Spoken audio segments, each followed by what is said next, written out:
विगत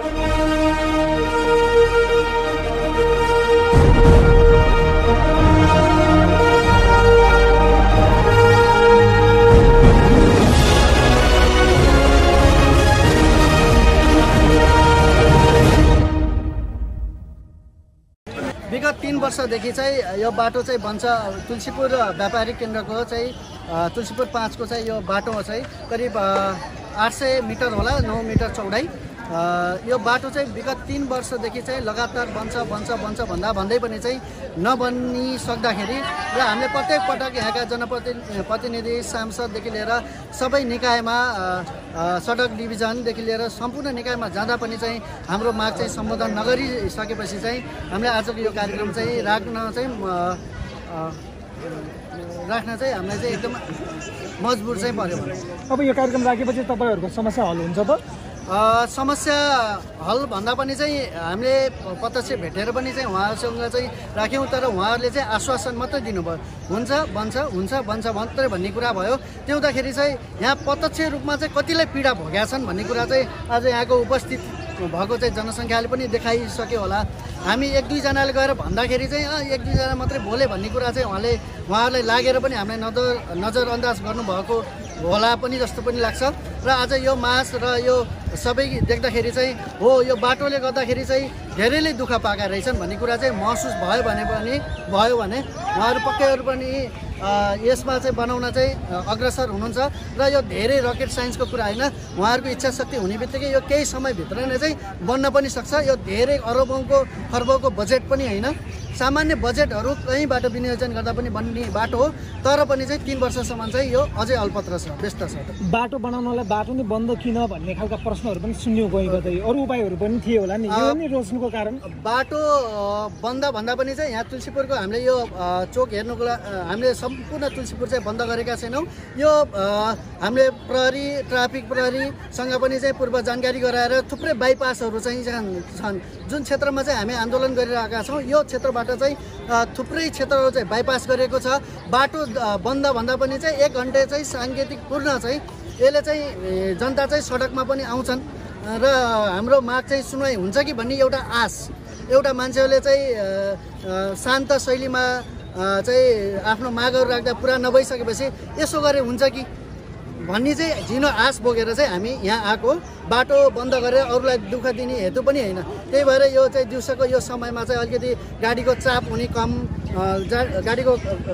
चाप हुने समय रोजे नै हामीले चाहिँ यो 12 बजेदेखि 1 बजेको समयमा चाहिँ यो सबैतिरबाट चाहिँ अन्य विकल्प भएको बाटो चाहिँ छनौट गरेका छौँ। यदि सुनाइ भएन भने के गर्नुहुन्छ त? अब आगामी योजना आगामी कार्यक्रमहरू के छन्? यसपछि चाहिँ यो हाम्रो सामान्य कुरा र शान्तिपूर्ण चाहिँ हामीले कार्यक्रमहरू चाहिँ अगाडि बढाएका छौँ र हामीलाई लाग्छ उहाँहरू चाहिँ सुन्नुहुन्छ, हामी चाहिँ विश्वास गर्छौँ उहाँमाथि, किनभने चाहिँ यहीँको जनताले उहाँहरूलाई सबैलाई चाहिँ भोट दिएर चाहिँ अगाडि पुगाएको छ, प्रदेशमा पुगाएको छ, संसदमा पुगाएको छ, वडामा पुगाएको छ, नगरपालिकामा पुगाएको छ, सबै क्षेत्रमा चाहिँ यहीँको जनताले भोट दिएर चाहिँ पुगाएको छ। यहाँको भोट दिएको नै उहाँमाथि विश्वास गरेर हामी उहाँमाथि विश्वास गर्न चाहन्छौँ। उहाँहरूले अब चाहिँ अझै गम्भीरतापूर्वक लिनुहुन्छ र यो चाँडै बाटो बनेको चाहिँ हामी सबैले देख्न पाउनेछौँ भन्ने आश लिएका छौँ। यदि नभएको खण्डमा चाहिँ विभिन्न किसिमका चाहिँ कार्यक्रमहरू चाहिँ फेरि अगाडि चाहिँ सार्नेछौँ।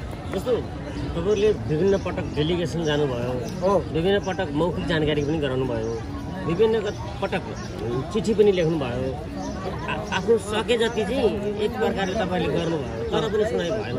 अब आन्दोलनबाट नेताजीहरूले अथवा सम्बन्धित निकायले सुन्छ कि भन्ने ग्यारेन्टी के? ग्यारेन्टी भन्दा पनि हामी जस्तो मौखिक रूपमा गयौँ, फोन संवाद गऱ्यौँ, भेट गर्दाखेरि चाहिँ 4-5 जना गयौँ। 4-5 जाँदाखेरि 4-5 जना मात्रै त हुन्, अरूलाई समस्या परेको भए त अरू पनि बोल्थ्यो होला भन्ने चाहिँ उहाँलाई लागेको हो कि त्यही भएर उहाँहरूले चाहिँ अलिकति यो कुरालाई सिरियस नलिएको हो कि अब यत्रो जनता चाहिँ यहाँको सबै टोलवासीहरू आइसकेपछि त ओहो समस्या 4-5 जनालाई मात्रै रहेनछ, समस्या त सम्पूर्ण यो टोलवासीलाई रहेछ। यहाँ 4-5वटा टोल छन्, समस्या त यो तुलसीपुर उपमहानगरपालिका बासिन्दालाई रहेछ, समस्या त यो व्यापारिक क्षेत्रमा बस्ने व्यापारीहरूलाई रहेछ, समस्या त यहीँ व्यापार गरेर बसिरहेका चाहिँ बाहिरबाट आउने चाहिँ ग्राहक जुनहरू हुनुहुन्छ, जुन आलु मन्डी पनि छ यहाँ थुप्रै ग्राहकहरू आउनुहुन्छ, उहाँहरूलाई पनि समस्या पऱ्यो। ओहो समस्या चाहिँ सबैलाई रहेछ भन्ने चाहिँ अब महसुस गरेर चाहिँ उहाँहरूले चाहिँ काम अगाडि बढाउनुहुन्छ भन्ने आश लिएको छु। तपाईँ त स्थानीय सरकारकै जनप्रतिनिधि, जनताको अब अभिभावक पनि भन्नुहुन्छ, खासमा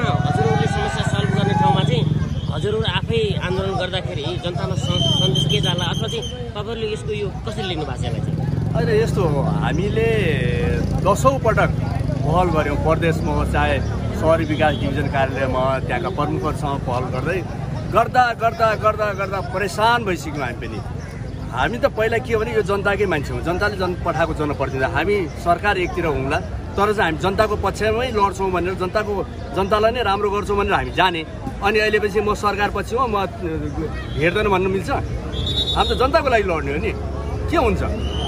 म त्यो गर्दै गर्दाखेरि मेरो वडा चाहिँ खाने भए के फरक पर्दैन, म त अगाडि नै छु, म अगाडि अग्रपन्थीमै लागेर म चाहिँ गर्छु भनेको छु। अब यो कुरालाई अन्यत्र बाटो बन्नुपर्छ, बाटो नबन्दै गर्दा आन्दोलित भएका जनताहरूले र यो सरकार पछि जति आउँछ यो कुराहरू अप्ठ्यारो परिस्थिति आयो भने त्यसको पूर्ण जिम्मेवारी चाहिँ सरकारले नै लिनुपर्छ, राज्यले लिनुपर्छ भन्ने चाहिँ मेरो मान्यता छ। र यसमा त मैले भन्छु यो आन्दोलनमा त यो स्थानीय सरकार सम्पूर्ण स्थानीय सरकार पूर्ण रूपमा चाहिँ यो ठाउँमा हुनुपर्छ भन्ने मेरो मान्यता हो। र आज दुःख के लाग्छ, अघि पनि मैले भनिसकेको छु, हामी वडा अध्यक्षले भने त सुनवाई हुँदैन। तपाईँहरू भन्नुहुन्छ छोटे राजा के अरे वडा सरकार भन्नुहुन्छ, सिंहदरबारको अधिकार वडामा भन्नुहुन्छ, खै देख्नु भएको छ केही पनि छैन, सुनवाई नै हुँदैन भनेपछि यो जनताको सुनवाई कहिले हुने त भनेर त्यो हिसाबले म पनि यसमा आएको र स्थानीय सरकार पालिका सम्पूर्ण जनप्रति जति हुनुहुन्छ यहाँ आउनै पर्छ यदि समाधान भएन भन्ने चाहिँ मेरो अनुरोध पनि छ। अरू केही सोध्नु छ भने भन्नुहोस्, मेरो एक बच्चा छ, म अगाडि छाड्छु बाटो भन्नको लागि।